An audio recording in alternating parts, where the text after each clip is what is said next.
Hi, I'm Debbie with Unforgettable Stamping, and today I'm going to be sharing with you how to make this fall-themed Wondrous Wreath card that I shared on my blog and in my newsletter last week. So let's get started. This week's card, I'm using 8.5 by 11 cardstock cut in half as my base. So it's an A2 sized card, which will fit in our medium envelopes.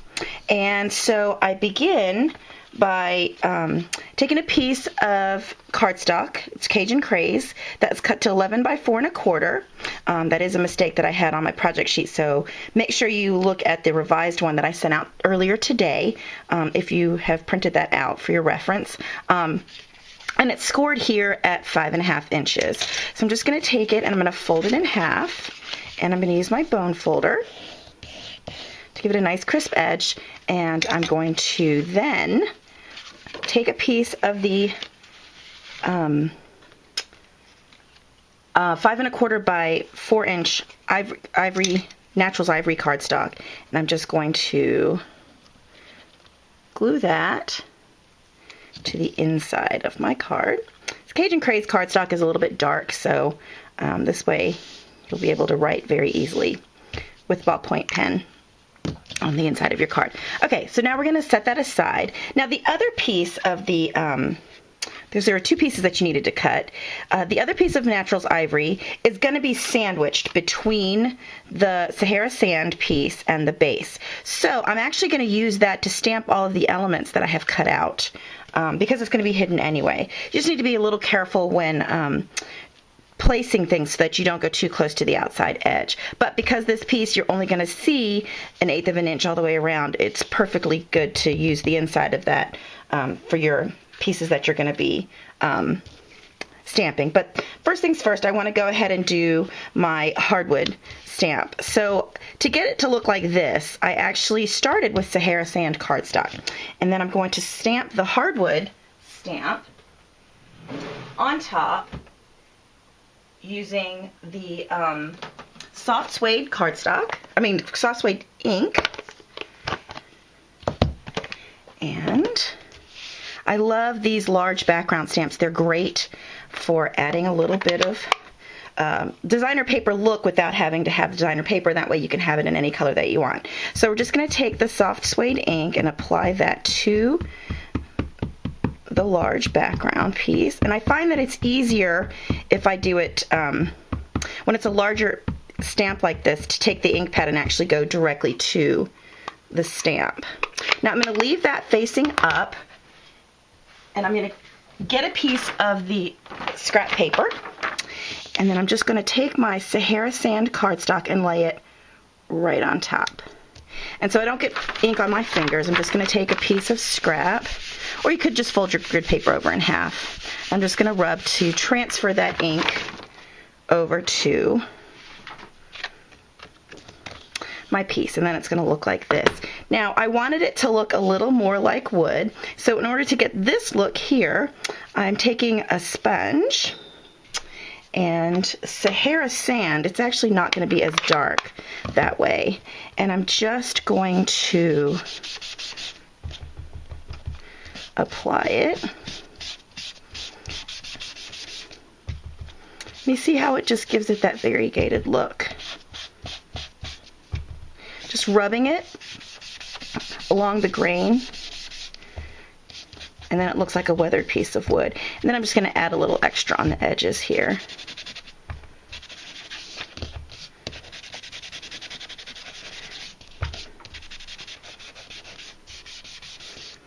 And that's how you get that look. Okay, so now I'm going to set that aside as well, and I'm going to work on the rest of my card. So now I want to stamp my wreath. And this Wondrous Wreath stamp set is photopolymer. It's found in the holiday catalog, and there's a bundle right now. If you buy this along with the matching framelits, you're going to save 15%. And so the framelits are these thin dies that work with the Big Shot, and you'll see that there's lots of the shapes that go with the wreath, and there's also these great words, Noel and Joy, as well as a bow and a hanger. So I'm going to use the stamps, the 3 different stamps to get my variegated wreath, and that's how you get the different colors on this wreath. The crushed curry, Cajun craisin, and the little soft suede berries. And then I'm going to use the framelits to then cut it out, as well as the bow, the hanger for that. And then the Hello Fall banner is from the For All Things stamp sets. I'm going to show you how to do that. So one thing you want to keep in mind when you are, I have found when you're using this wreath, the photopolymer sets have a little tab. So for me, tab, think top, T-T, tab, top. So you're always going to want to keep this tab to the top when you're stamping. So the easiest way, again, because this is a larger stamp, is to actually take the ink directly to it. Now you want to use a really light touch, but you just want to make sure that it gets completely inked. If you go too hard, you're going to end up getting some ink on the corners or, you know, down in there. So again, remember, think tab, think top. And we're going to just come straight down in the center towards the top and give it a second for that ink to get absorbed into the cardstock. Okay, so there's your first layer. You always want to start with the most amount of leaves with your lightest color. Okay, so then the next layer of color I'm going to add is going to be my my Cajun curries on top of the crushed curry. So again, this is the second stamp. Again, you see that this little tab is at the top, and if you see these 2 leaves right here, they're going to correspond with these 2 right here. So I find that it's easiest if I try to line those up first, and then I like to stand up when I'm doing this because I can look down through the stamp to get it. Again, I did it really lightly, and I'm going to aim for those 2 right there. It's kind of hard with the glare of the lights to see, but once I get those lined up, then I can line the others up. Again, you're just going to hold it down there for just a second so that the ink gets absorbed into the paper. And there you go. Now the last step is going to be my berries. Now the one drawback to the photopolymer, it's awesome because you can see through it, but it does tend to stain. I used it with cherry cobbler on my Christmas card that I shared with you last week on my blog. It's okay, it's not dirty, it's not going to transfer that ink, it just does stain. So then I'm going to add my soft suede.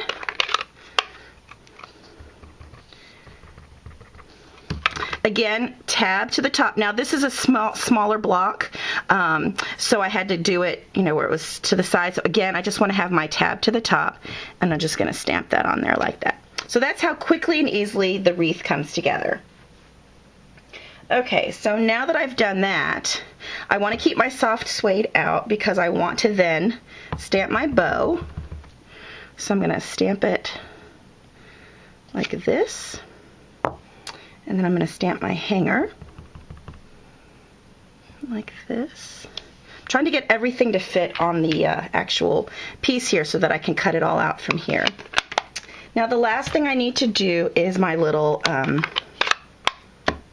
banner. So this is from the For All Things stamp set.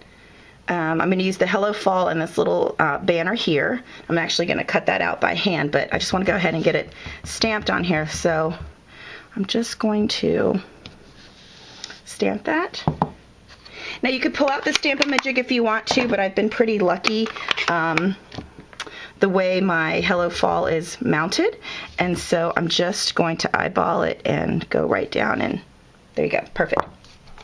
Okay, so now that I have done all that, I need to then cut all these pieces out. So how do you do that? Well, my suggestion is to get the magnetic cutting plate or magnetic platform for the Big Shot. It's a big magnet, and it actually holds your metal framelits in place. So now my cutting pads are really, really, really well loved. So I want to find the one that's the flattest. And when you're doing it, make sure that you rotate top and bottom and then, you know, flip it back and forth so that it does tend to stay flat. Okay, and now I'm going to lay my cardstock on top. And remember how I said to remember where your top is? Well, because this is a piece of cardstock and I knew that my top was here, that's what you're going to do. You're going to take this little tab piece and line it up. Now see, once again, I'm using these two to line things up. I'm just going to make sure everything fits. Okay, so now the way I stamped it so close together, I can only actually cut one thing at a time. Biggest thing here for your wreath, cut both the outside and the inside at the same time. So again, tab to the top, and then you're going to cover this up. And actually I could probably cut, well, no, not that one. I'll do that the next one. So then I would run this through and cut it out, and then I would pull those pieces off, and then go back through with my banner and my bow.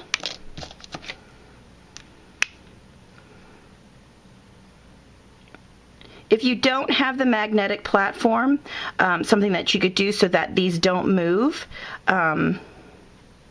when you're running it through is actually to take a Post-it note and just lay it across, and that'll hold it in place, and then you run it through. But since I have it already, I just chose to use the magnetic platform, and it really is great.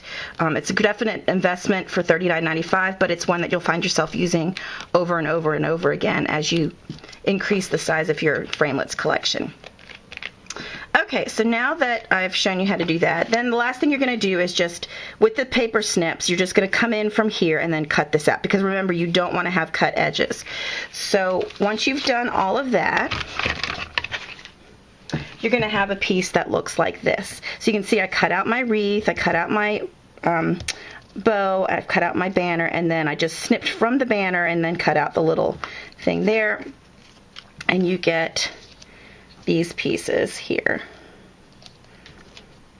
Okay, so now I'm going to use these to put my card together. So we've got our card base and our mat. So I just need to glue this piece.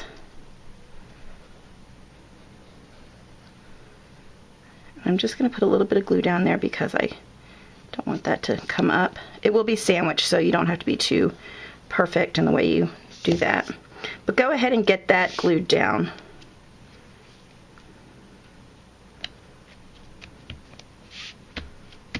To your card. Centering that up just like that. Okay, and then we're going to, let's see, let me add my hanger first. And I like to put it behind, because that's the way I have it on my door.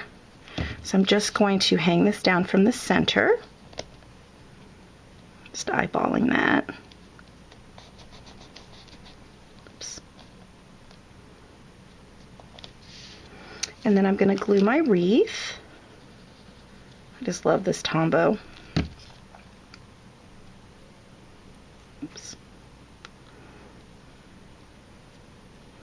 Centering that up like that. Now I want to add my bow and I want to add my banner, but I want to use dimensionals because I kind of want them to pop up. So with the ribbon here, it's large enough here on the outside of your bow that you can put a dimensional. So you just want to place that right there in the center, and then I'm going to add dimensional to the center of my banner piece.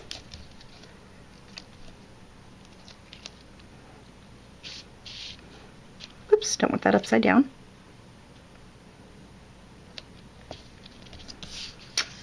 Okay, and then the last thing I have to do is just finish putting this piece on top.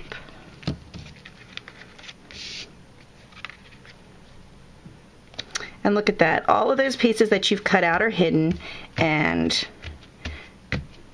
you're done.